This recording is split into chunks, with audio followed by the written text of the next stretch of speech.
Olá, sejam bem-vindos a mais um vídeo do Portal Carioteca. Estamos iniciando a nossa terceira aula do minicurso de Embriologia, no qual abordaremos assuntos relacionados à primeira semana do desenvolvimento humano. Nas aulas anteriores, vimos que o desenvolvimento humano é iniciado na união de um gameta masculino com um gameta feminino, e que a esse processo atribuímos o nome de fecundação. Quando os gametas unem-se, formam uma célula altamente especializada, conhecida como zigoto, que além de conter cromossomos e genes herdados da mãe e do pai, também marca o início do desenvolvimento embrionário, dividindo-se muitas vezes e transformando-se progressivamente em um ser humano multicelular. O local ideal para a ocorrência da fertilização é na ampola da tuba uterina, uma região mais longa e mais larga das tubas. Se o ovócito não for fertilizado neste local, ele avança lentamente pelas trompas até chegar ao útero, onde degenera e é reabsorvido. Apesar da fertilização poder ocorrer em outras partes da tuba uterina, ela não ocorre no útero. Mas o que é de fato a fertilização? Bem, a fertilização é um termo atribuído a uma sequência complexa de eventos moleculares coordenados que iniciam-se com o contato de um espermatozoide com o ovócito e finalizam com o embaralhamento dos cromossomos na metáfase da primeira divisão mitótica do zigoto. Complicou, não foi? Veremos isso mais detalhadamente a seguir, mas é importante ressaltar que falhas em qualquer dos estágios na sequência de eventos da fertilização podem causar a morte do zigoto. A fertilização ocorre em várias etapas, e seu início é marcado pela passagem do espermatozoide através da corona radiata, uma camada que envolve a zona pelúcida do ovócito. Esse contato causa a liberação de enzimas do acrossoma do espermatozoide, que juntamente com enzimas da mucosa da tuba uterina provocam a lise ou quebra das células foliculares da corona radiata. As enzimas que foram liberadas pelo acrossoma formam um caminho para o espermatozoide chegar até o núcleo. Além disso, os movimentos de cauda são responsáveis por empurrar o espermatozoide em direção ao interior do ovócito. A penetração do espermatozoide na zona pelúcida causa a reação da zona, resultante da ação de enzimas lisossômicas liberadas pelos glândulos corticais perto da membrana plasmática do ovócito. Esta reação muda as propriedades da camada amorfa da zona pelúcida, tornando-a impermeável a outros espermatozoides. É por esta razão que geralmente um ovócito é penetrado apenas por um espermatozoide. O passo seguinte é caracterizado pela fusão e dissolução das membranas plasmáticas do ovócito e do espermatozoide. A cabeça e a cauda do espermatozoide penetram no citoplasma do ovócito, mas a membrana plasmática fica para trás.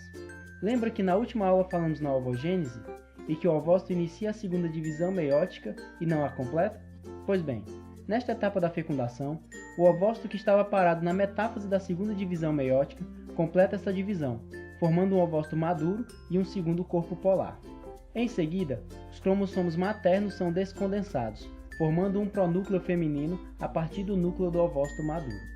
Dentro do citoplasma do ovócito, o núcleo do espermatozoide aumenta de tamanho, formando o pronúcleo masculino. Durante esse processo, a cauda do espermatozoide degenera. Morfologicamente, os pronúcleos masculino e feminino são indistinguíveis. Eles aumentam de tamanho gradualmente e durante o crescimento replicam seu DNA. No estágio final, as membranas dos pronúcleos se dissolvem, os cromossomos se condensam e se dispõem preparando-se para a divisão celular mitótica, que é a primeira divisão de clivagem.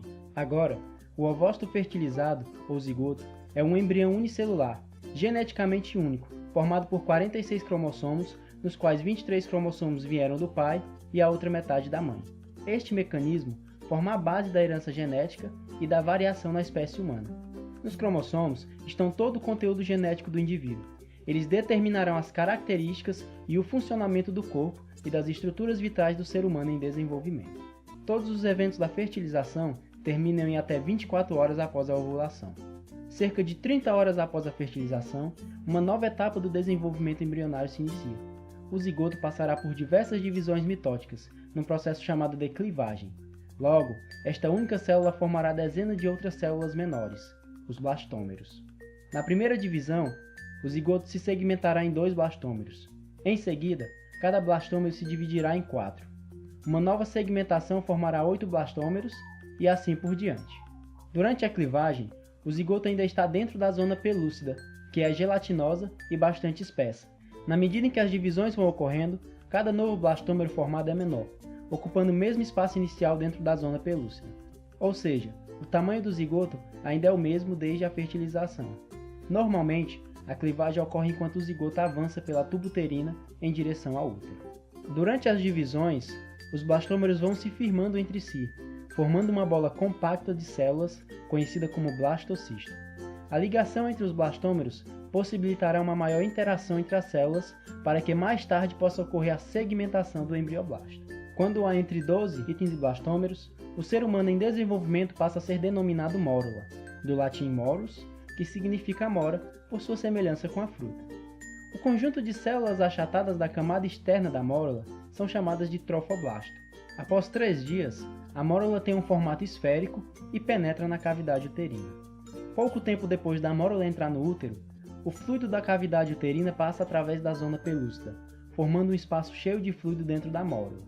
Esse espaço é conhecido como cavidade blastocística.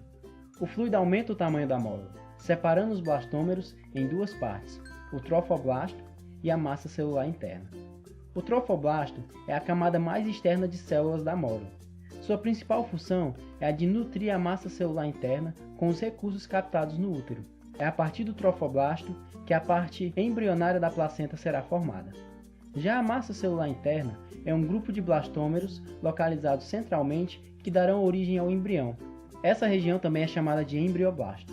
Neste estágio de desenvolvimento, o concepto é denominado blastocisto. Posteriormente, a massa celular interna faz uma saliência na cavidade blastocística e o trofoblasto forma a parede do blastocisto. A zona pelúcida degenera e desaparece cerca de 2 dias depois, permitindo ao blastocisto aumentar rapidamente de tamanho.